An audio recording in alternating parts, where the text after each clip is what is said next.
Hello friend, मैं कुसुम राय।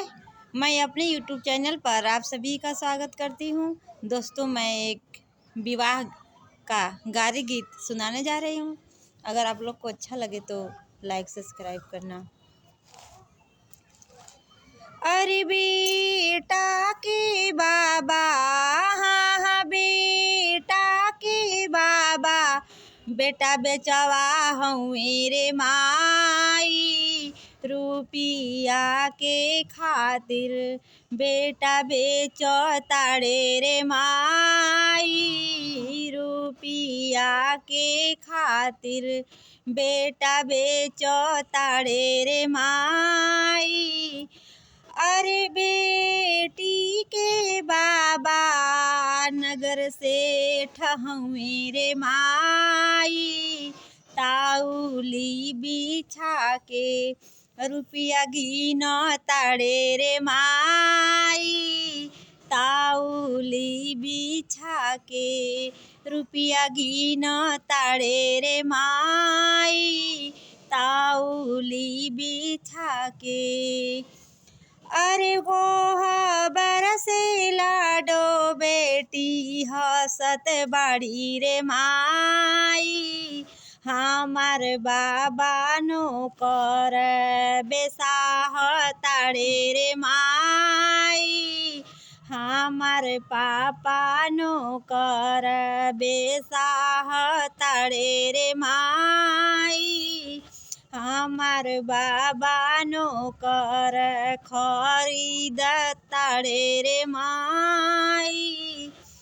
अरे बेटा के बाबा, हाँ हाँ बेटा के बाबा, बेटा बेचवा हूँ मेरे माई, रुपिया के खातिर बेटा बेचो ताड़े रे माई, रुपिया के खातिर बेटा बेचो ताड़े रे माई।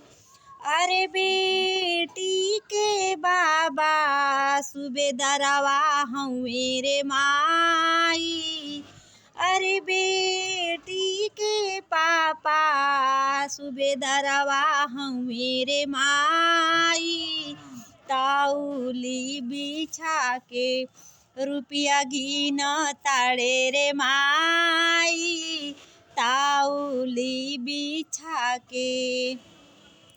अरे माड़ाए में लाडो बेटी हसत बाड़ी रे माई, हमार पापा नो कर बेसाह ताड़े रे माई, हमार पापा नो कर खरीद ताड़े रे माई।